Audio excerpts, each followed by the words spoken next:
Andy the Ant Adventures to the End of the World. We publish a new bedtime read-along story every night, so make sure to tap the subscribe button so you never miss any. Part 1, A Curious Ant. Our story begins with a curious ant named Andy. Andy had lived in the farmer's field his whole life, following the same routine day after day.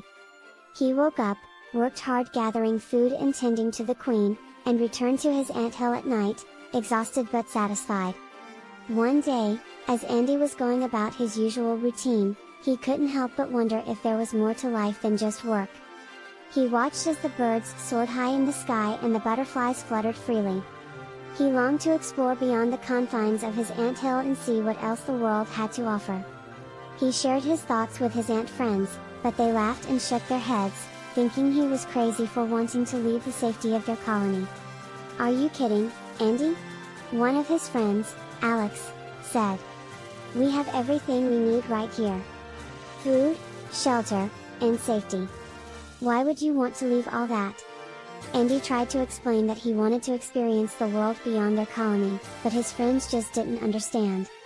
They thought he was being foolish and that he should be content with what he had.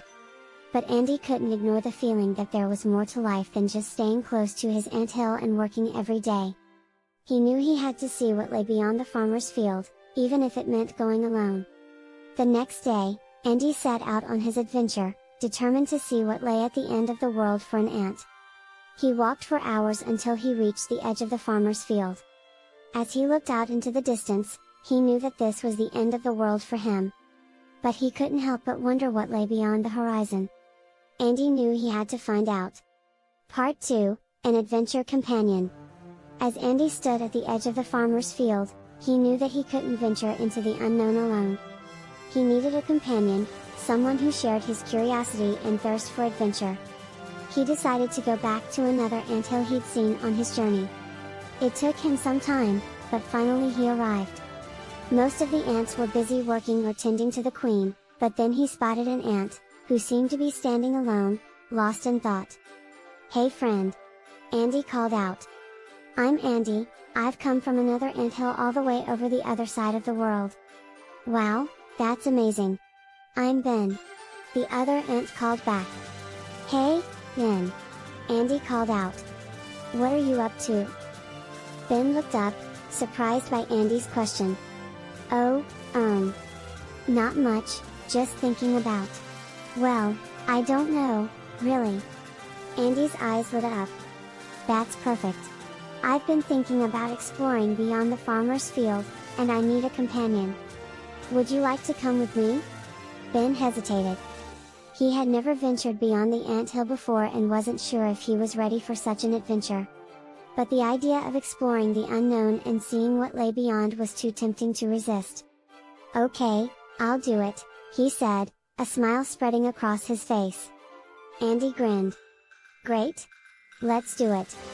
So the two ants set out on their adventure, feeling excited and a little nervous. As they walked through the rest of the farmer's field, they encountered obstacles, including puddles of water and tall grass, that Ben had never seen before. Andy reassured him that he already crossed and so they persevered, driven by their sense of adventure and the desire to discover what lay beyond the farmer's field. As they approached the edge of the field, Andy and Ben felt a rush of excitement. They had reached the end of the world for an ant. But they knew that this was just the beginning of their adventure. Together, they took their first steps into the unknown, ready to face whatever lay ahead. Part 3, A Strange New World. As Andy and Ben ventured beyond the farmer's field, they were amazed by what they saw. The world around them was different from anything they had ever seen before. Instead of grass and dirt, the ground was hard and gray, with strange markings etched into its surface. "Wow," Ben whispered in awe. "What is this place?" "I'm not sure," Andy replied, looking around in wonder. "But we're definitely not in the farmer's field anymore." As they explored the strange new world, they saw other creatures living in it. They saw birds flying high in the sky, huge buzzing objects zooming by on the hard ground, and tall buildings towering above them. Andy and Ben were both fascinated by everything they saw, but they had no idea what any of it was. That's when they met a friendly fly named Fred, who was buzzing around a nearby trash can. "Hello, there!" Fred called out, noticing the two ants. "What brings you two to the big city?" "The big city," Andy repeated, looking around in awe. "Is that what this is?" "Sure is," Fred replied. "And that hard stuff you're walking on is called concrete. It's what makes up most of the city." Andy and Ben were fascinated by the flies' knowledge of the world beyond their farmer's field. Fred explained that the creatures they saw were called humans, and that they built the tall buildings and drove these huge buzzing objects called cars. He even told them about different neighborhoods and attractions in the city. Together, they decided to explore the city and learn more about this strange new world they had stumbled upon. As they walked through the busy streets, they saw shops, restaurants, and people going about their daily lives. It was all so different from their life in the ant hill, but they were both excited to learn more about it. Part 4, A New Perspective. Andy and Ben spent the next few days exploring the city, guided by their new friend Fred the Fly. They saw all kinds of amazing things, like museums, parks, and even a giant statue of a human. As they traveled deeper into the city, Andy and Ben began to realize that there was so much more to the world than just their anthill. They saw how the humans lived and worked, and how they interacted with each other. They saw the creativity and ingenuity that went into building such a complex city, and they were amazed by it all. But as they continued to explore, they also saw the problems that existed in the city.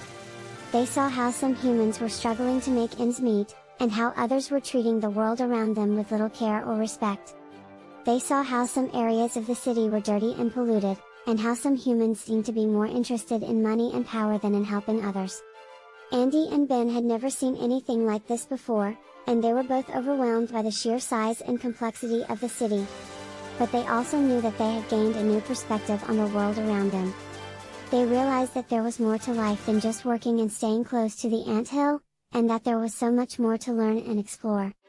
As their adventure came to an end, Andy and Ben said goodbye to Fred and started their journey back to the anthill. They were both exhausted from their travels, but they felt a sense of excitement and wonder that they had never felt before. They knew that they would never forget the things they had seen and the lessons they had learned. When they finally arrived back at the anthill, they were greeted by their fellow ants, who were amazed by the stories of their adventures. Andy and Ben felt proud and happy to have shared their journey with their friends, and they knew that they would always treasure the memories of their trip to the city. From that day on, Andy and Ben lived their lives with a new perspective. They worked hard and tended to the anthill, but they also made time to explore and learn about the world around them. They knew that there was so much more out there to discover, and they were excited to see where their curiosity would take them next. The end. Do you want to hear more stories? Then hit the subscribe button to follow our channel, so you never miss another daily story. And keep listening now, as more stories will play shortly.